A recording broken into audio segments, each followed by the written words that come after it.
Yemen के Iran समर्थित Houthi विद्रोहियों और सऊदी अरब के बीच एक बार फिर सैन्य तनाव तेज हो गया है। हूती संगठन ने दावा किया है कि उसने सऊदी अरब के दक्षिणी शहर नजरान स्थित एयरपोर्ट पर ड्रोन हमला किया है।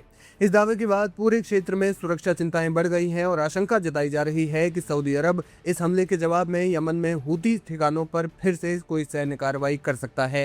हालांकि सऊदी सरकार की ओर से अभी तक किसी जवाबी अभियान की आधिकारिक घोषणा नहीं की गई है। मामले की जानकारी रखने वाले एक क्षेत्रीय सूत्र ने बताया कि हूती विद्रोहियों द्वारा नजरान एयरपोर्ट पर हमले की घोषणा किए जाने के बाद मंगलवार को एहतियात के तौर पर हवाई अड्डे पर परिचालन अस्थायी रूप से निलंबित कर दिया गया। हालांकि इस दौरान किसी बड़े नुकसान या हताहत की आधिकारिक पुष्टि नहीं हुई है। हूती संगठन के सैन्य प्रवक्ता याह्या सारी ने बयान जारी कर कहा कि विद्रोहियों ने ड्रोन की मदद से नजरान एयरपोर्ट पर सऊदी अरब से जुड़े एक संवेदनशील लक्ष्य को सफलतापूर्वक निशाना बनाया।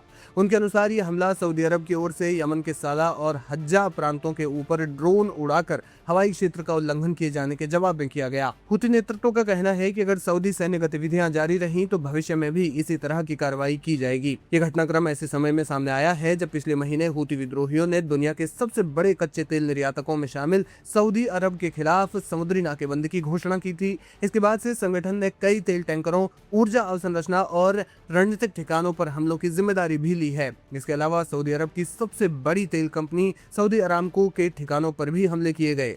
लाल सागर में व्यापारिक जहाजों पर बढ़ते हमलों ने अंतर्राष्ट्रीय समुद्री व्यापार और सुरक्षा आपूर्ति को लेकर भी चिंता बढ़ा दी है। दूसरी ओर सऊदी अरब ने भी हूती विद्रोहियों के खिलाफ अपना सैन्य अभियान तेज किया है। हाल के दिनों में सऊदी सेना ने यमन में हूती ठिकानों पर कई हवाई हमले किए। सऊदी का कहना है कि उसकी कार्रवाई का उद्देश्य केवल अपनी सीमाओं, नागरिकों और महत्वपूर्ण बुनियादी ढांचे की सुरक्षा सुनिश्चित करना है। दोनों पक्षों के बीच लगातार हो रहे हमलों ने वर्षों पुराने संघर्ष को एक बार फिर खतरनाक मोड़ पर ला खड़ा किया है। जानकार मानते हैं कि नजरान एयरपोर्ट पर हमले का दावा केवल एक सैन्य घटना नहीं बल्कि एक रणनीतिक संदेश भी है। नजरान यमन सीमा के करीब स्थित है और लंबे समय से हूती हमलों की जद में रहा है। ऐसे में एयरपोर्ट को निशाना बनाना ये संकेत देता है कि विद्रोही सऊदी अरब के संवेदनशील ठिकानों तक पहुंचने की क्षमता बनाए हुए हैं। सुरक्षा विश्लेषकों का कहना है कि अगर सऊदी अरब इस हमले में किसी बड़े नुकसान की पुष्टि करता है तो वो यमन में हूती ठिकानों, ड्रोन लॉन्च साइटों और मिसाइल ठिकानों पर बड़े पैमाने पर जवाबी कार्रवाई कर सकता है। इसके अलावा सीमा पर सैन्य गतिविधियां बढ़ाने और लाल सागर में सुरक्षा व्यवस्था को और मजबूत करने जैसे कदम भी उठाए जा सकते हैं। फिलहाल पूरे पश्चिमी एशिया की नजर इस बात पर टिकी है कि सऊदी अरब इस हमले पर क्या प्रतिक्रिया देता है। आपको बता दें कि हूती विद्रोही पिछले कुछ दिनों से लगातार सऊदी अरब के खिलाफ आक्रामक रुख अपनाए हुए हैं। सऊदी अरामको की ऑयल रिफाइनरीज को निशाना बनाना और इसके अलावा लाल सागर में सऊदी अरब के जहाजों पर हमला करना ये दिखाता है कि हूती विद्रोही लगातार सऊदी अरब के खिलाफ आक्रामक रुख अपनाए हुए हैं।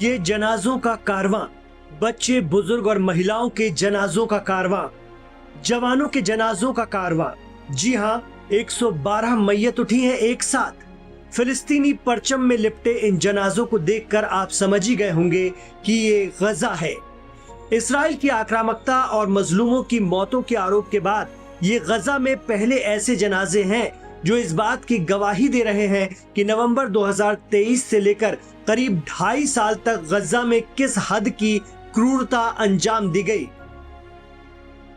अब गजा सिटी में एक इस्राएली हवाई हमले के करीब 3 साल बाद मलबे से 112 फिलिस्तीनियों की लाशें और इंसानी अवशेष बरामद किए गए हैं। इनमें एक ही परिवार के एक ही कुनबे की एक साथ कई लाशें हैं जिनमें महिलाएं और बच्चे दोनों शामिल हैं।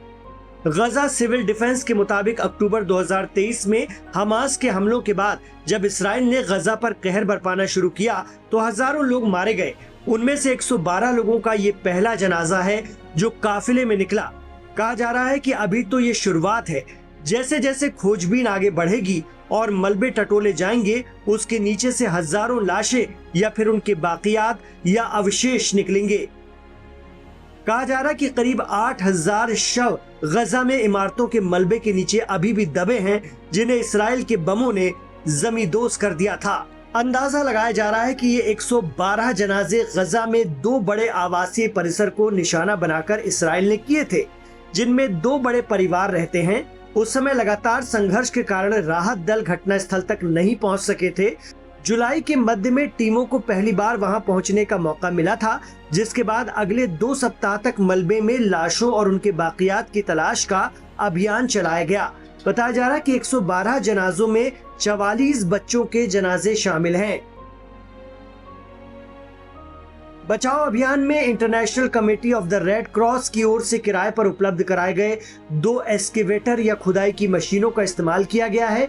ये उन गिनी चुनी खुदाई मशीनों में से हैं जो गजा में इस वक्त मौजूद हैं।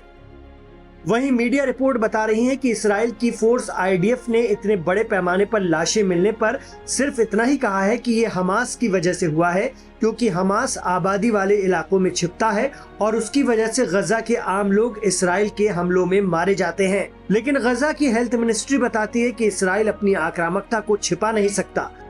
उनके अनुसार 7 अक्टूबर 2023 को हमास के हमले के बाद शुरू हुए इसराइली सैन्य अभियान में अब तक 73,000 से ज्यादा फिलिस्तीनियों की मौत हो चुकी है। न जाने कितनी लाशें इस वक्त मलबे के अंदर दबी हैं, जो अब सिर्फ ढांचे में तब्दील हो गई हैं, जिन्हें पहचानना बेहद मुश्किल है।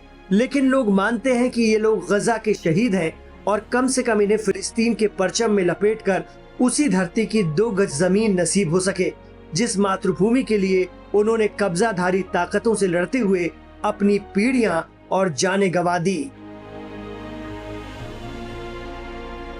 या अल्लाह, या अल्लाह, या अल्लाह। दुनिया का सबसे सुरक्षित और बिजनेस हब माने जाने वाला शहर दुबई, लेकिन अब यहीं से आई एक खबर ने पूरे मिडिल ईस्ट में हलचल मचा दी है। दुबई के जबल अली इंडस्ट्रियल एरिया में करीब 20 मिनट के अंदर लगातार 7 धमाके हुए। धमाकों के बाद आसमान में काले धुएं का विशाल गुबार दिखाई दिया, जिसके वीडियो सोशल मीडिया पर तेजी से वायरल हो गए।